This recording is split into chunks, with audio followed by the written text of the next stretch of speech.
За бид Марк номноос явж байгаа.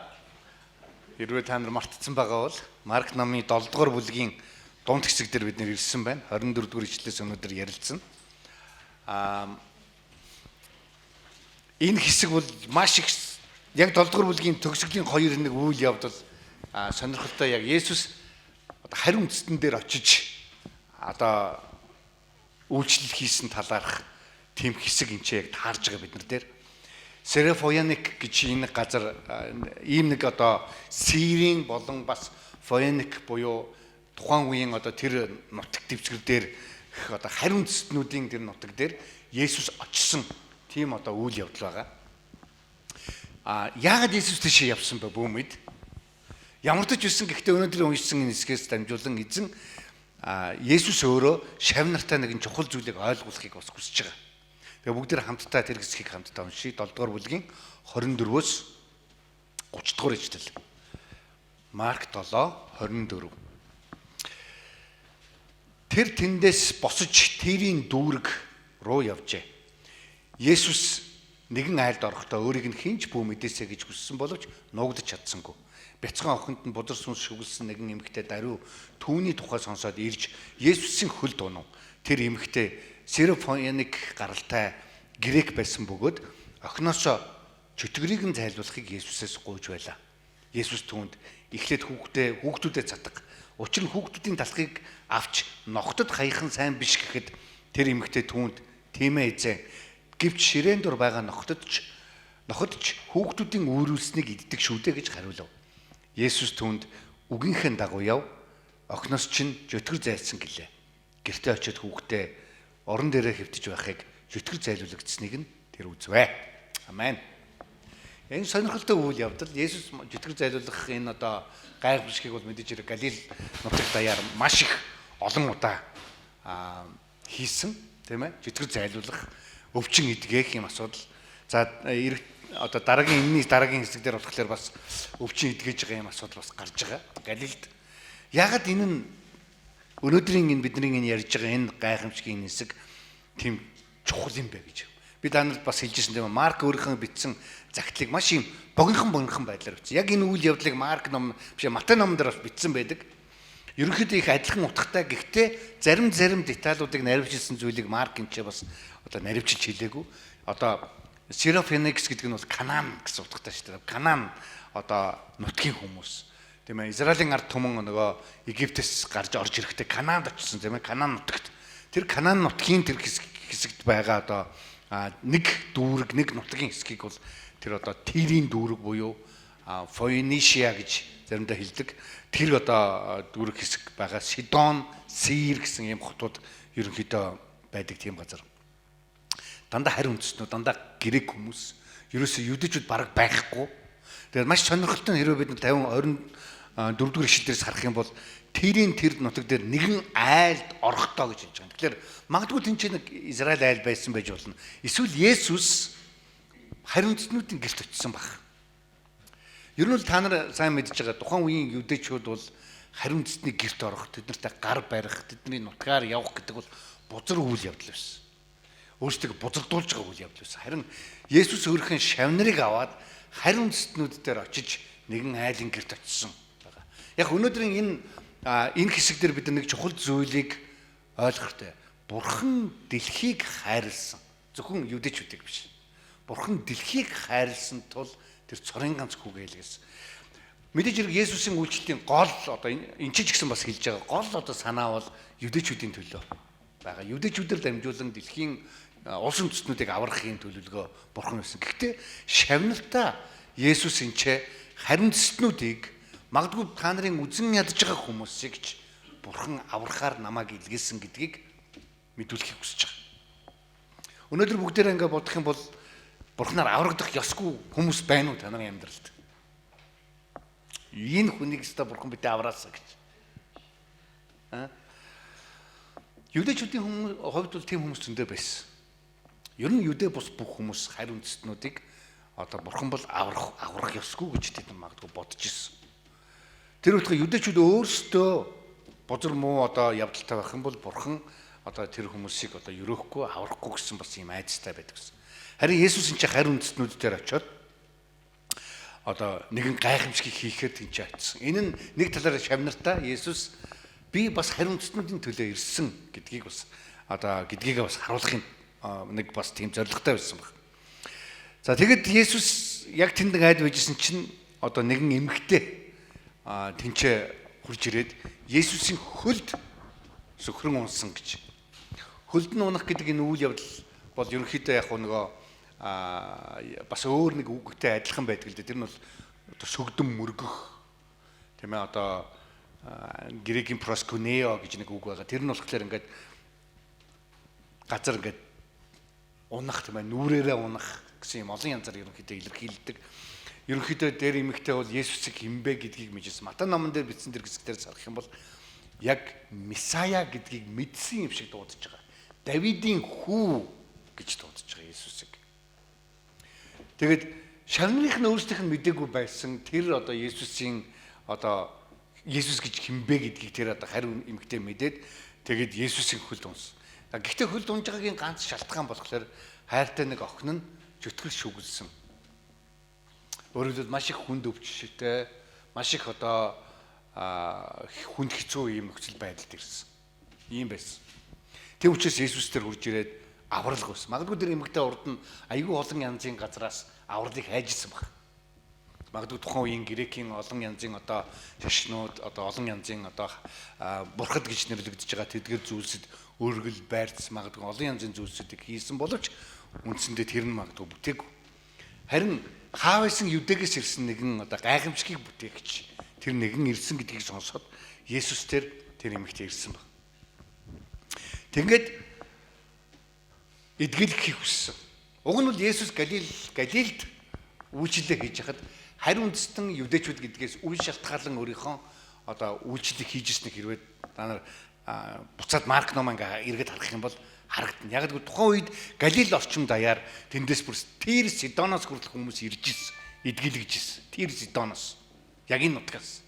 Тэр байтугай бүр одоо урагшаага тэр Идомоос хүртэл хүмүүс ирж Есүсээр одоо өвчтөе зовлонтой хүмүүсээ эдгэлж ирсэн. Ийм одоо үйл явдлыг Маркийн энэ ихний бүлгүүдээр бичсэн. Гэтэл яг тэнд яг тэр газар дээр нь очингуудаа Есүс тэр эмэгтэй асуултанд юусаа хариулаагүй.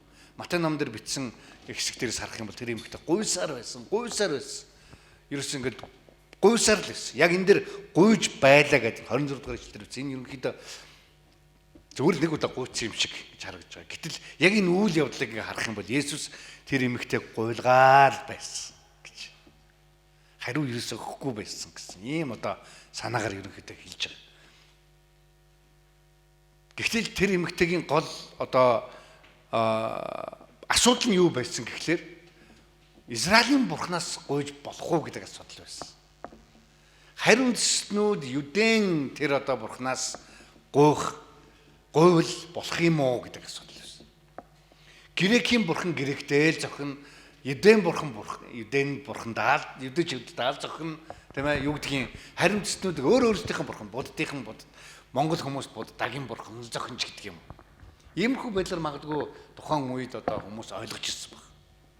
Өнөөдөр магадгүй бидний амьдрал ч гэсэн тиймэрхүү яриануд ч гэсэн сонсогддог. Би Монгол хүн тийм учраас би зөвхөн бөөм өргөл итгэж гэдэг юм. Тийм ээ. Иймэрхүү зүйлийг ингэж ярьдаг хүмүүс байдаг. Есүс тэнцээ яг тэр ойлголтыг нь тэр эмэгтэйд хэлсэн. Би зөвхөн юдэчүүдийн төлөө ирсэн. Эхлээд хүүхдэд цатгана. Энэ ямар санаагаар хэлсэглэр нэлээд их доромж яг юдэчүүдийн хэлдэг үгээр Есүс тэр хүн эмэгтэйд хэлж байгаа. Доромж үгээр хэлж байгаа. Юдэчүүд юу гэж үздэг гэсэн харь үндэстнүүдийг үзэн яддаг. Тэд нар бол бузар, аимшигын, заваан гэж үздэг байсан учраас нохой гэж дууддаг байсан. Эдгээр бол ноход гэж. Гэхдээ энэ ноход гэдэг үг нь хоёр янзын үг байдаг. Есүсийн чи хэрэгэлсэн тэр эмэгтэйд хэрэгэлсэн үг нь болохоор гэрийн тижээмэл нохой гэж байгаа маягаар хэлсэн. Гэхдээ яг юдэчүүдийн хэлдэг үг нь болохоор одоо бол бид нар бол нохоонд бол зарим хүмүүс дуртай шүү дээ тийм ээ гэр орондоо тижээдэг учраас хашаа машаандаа байлгадаг учраас. Тэр үеийн нохтууд бол ингэж бөөнөрөө явдаг яг чон шиг тийм ээ тухайн одоо нийгэмдэр ер нь хүнлүү хүртэл заримдаа дайрна тийм ээ. Тэгээд одоо тухайн одоо нийгэм дээрх одоо нэг хог мог нэг өвчин зовлон хамаг юмэг авчирдаг амьтдын нэг нь болохоор нохоо байсан. Тийм учраас яг тийм байдлаар хариуцнуудыг евдэчүүд дүрсэлдэг байсан. Зэрлэг ноход маягаар. Айгуу заваа муухай. Тэгээд тийм ээ өөрийнх нь биш хоолыг булааж иддэг гэж байгаа юм шиг тийм ээ ийм байдлаар ерөнхийдөө харин үндэстнүүдийг одоо ерөнхийдөө үздэг гэсэн. Харин Есүс энэ эмэгтэйд хэлэхдээ яг адилхан хэлж байгаа. Гэхдээ арайж мэдээж хэрэг зөөллүүлж байгаа. Гэрлийн тижээмэл хав нохоо шиг маягаар тийм үгээр хэлж байгаа юм л да энэ нохоо гэдэг үгээр. Гэхдээ тэр үеийн хүмүүсийн ойлголтоор хэлж байгаа. Би юдэчүүдийн төлөө юм биш үү? Чамд тийм ээ одоо би Израилийн бурхан ямар нэгэн сайн зүйл хийж өгөхгүй юм биш үү гэж. Шамнар тэр үед магадгүй толгой тохиолоо гэсэн. Тийм шүү дээ. Энэ одоо харин эмэгтэй. Матай номон дээрээс ингээ харах юм бол шамнар нь бүр дургуутдаг. Наад эмэгтэйгээ явуулдаа ядаргаатай яншаад юм гуугаад энэ ч ингээ байгаад ах юм гэж. Яг нэг гудамжинд нэг хүн ингээд гуйлгуугаад хойноос ингээ яваад ахлаар хүмүүс ямар их дургуутдаг вүлээ те. Чи яваач гэж. Яг тийм байдалтай одоо шамнар нь ерөнхийдөө тийм мэдрэмжтэй байсан гэж Матай дээр ерөнхийдөө хэлж байгаа. Тэгсэн чинь тэр эмэгтэй юу хийсэн гэхээр тийм л дээ эзэн. Тийм гэхдээ тэр эмэгтэй биш дээ. Шамнарт нь байхгүй тэр илчлэл тэр эмэгтэйд байсан. Гэхдээ л Израилийн бурхан харин үндэстнүүдэд ёроолоо өгч чадах бурхан гэдэгт би итгэж гин гэдгийг харуулсан. Ноход хүртэл хүүхдүүдийн үрүүлсэн талхыг иддэг үсттэй. Одоо ингээд ширээн дээр сууж байхад тийм ээ. Гэрийн тижээмэл нохоож гисэн магадгүй тэгдэг шүү дээ тийм ээ. Хоол ижих мэдээл хинэн юм унгаахыг мэдээл муур хүртэл тийм байдаг шүү дээ тийм ээ. Яг ширээн дээр ороод яг доошгоо хүүхдүүд юм унгаан гут авч идээл. Яг тийм байдлаар ингээд өөрийгөө төсөлж байгаа.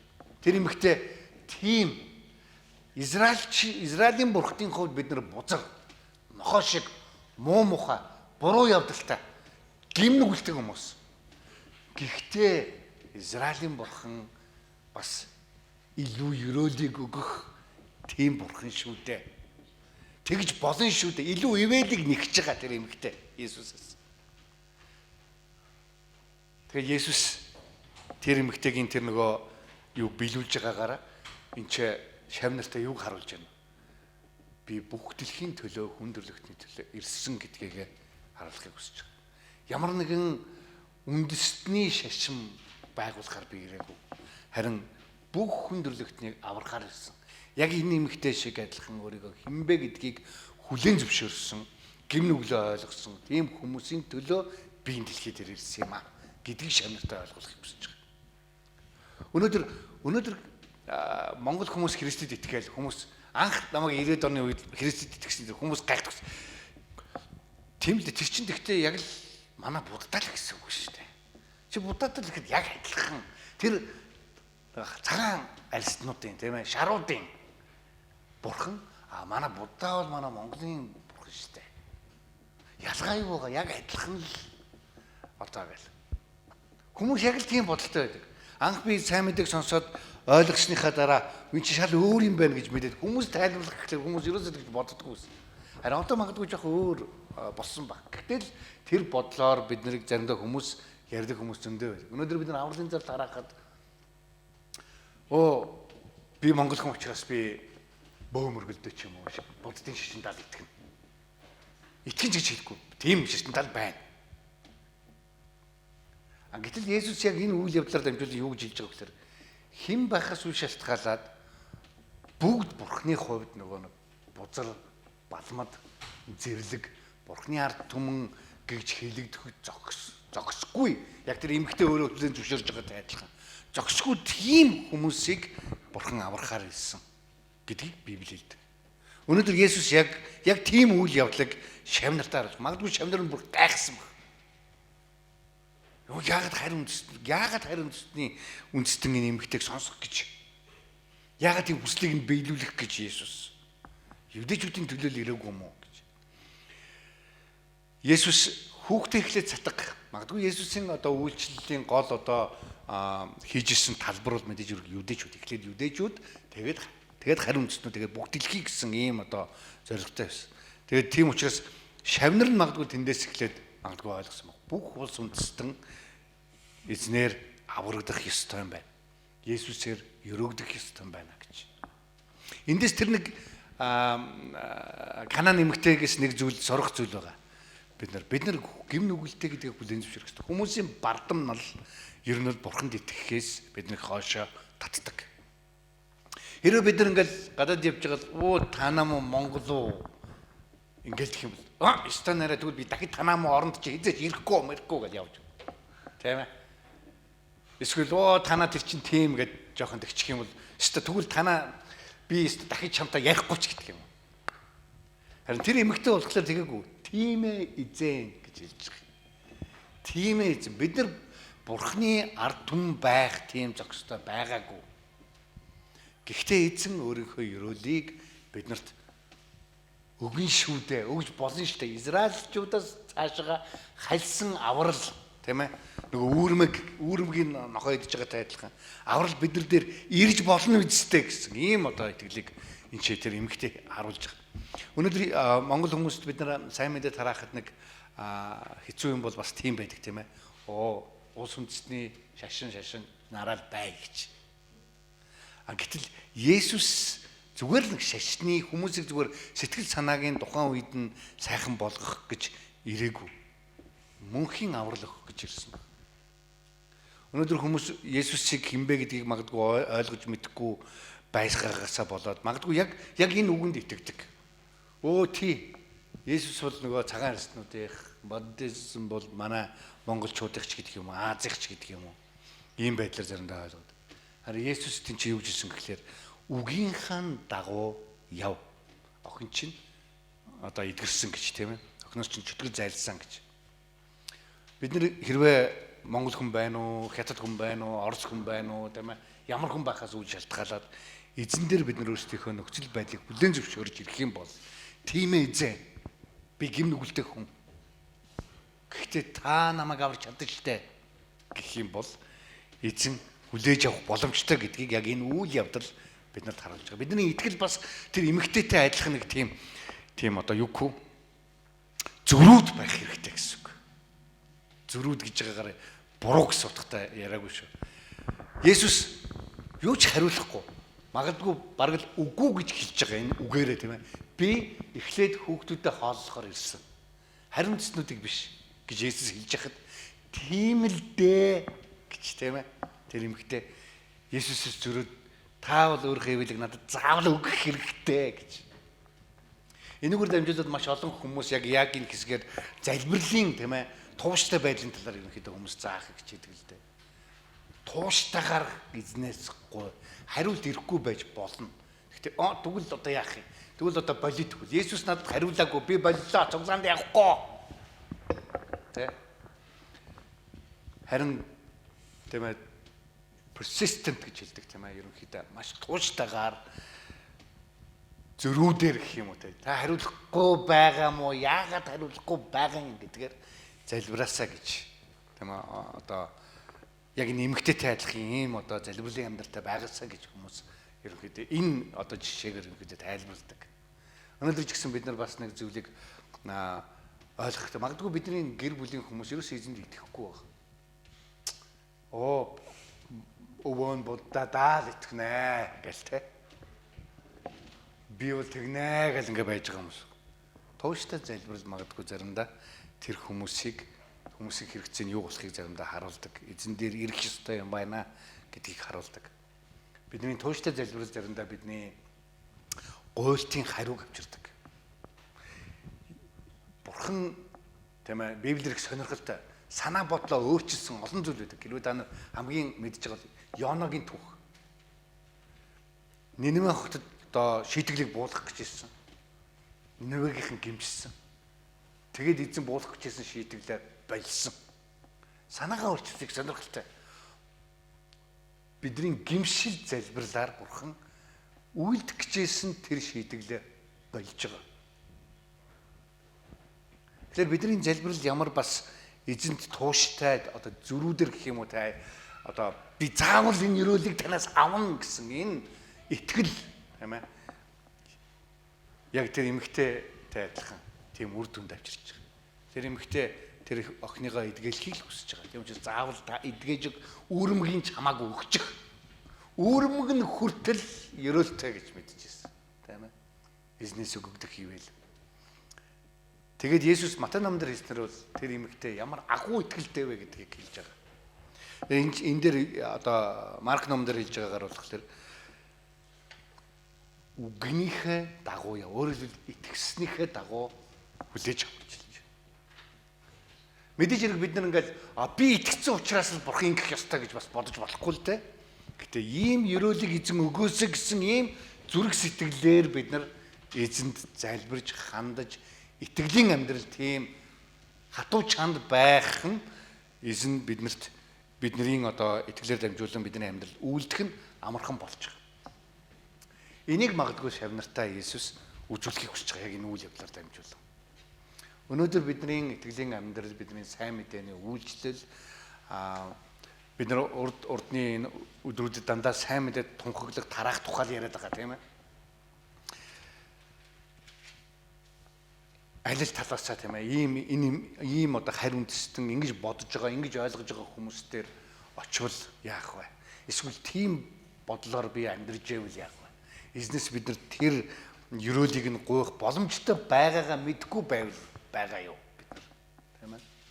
Тэгээ бүгдээр эзний өмнө ирээд бас асууцгаая. Энэ үгээр дамжуулан эзэн өнөөдөр надад юуг ойлгуулсан бай тийм ээ.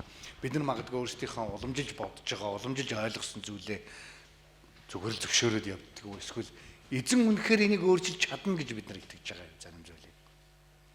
Бүгд хамтдаа залбирцгаая. Бурхан Тэнгэрлэг их эзэн минь танд баярлалаа. Та өөрийнхөө үгээр дамжуулан бас өнөөдөр та өөрийнхөө итгэлийн амьдралын тууштай чанд байдлыг биднэрт сануулсан учраас танд баярлалаа. Та бас зөвхөн евдээчүүдийн төлөө ирээгүй. Монголчууд бидний төлөө ирсэн. Бид нар гимшиж танд ирэхэд та өөрхөн авралыг бидний дээр авчирсан учраас баярлалаа эзэн минь. Та өөрийн ёроолны үсэл эвэлийг та бидний амьдралд буулгаж өгөөрэй. Есүсийн нэрээр гонзэлбэрлээ. Амен.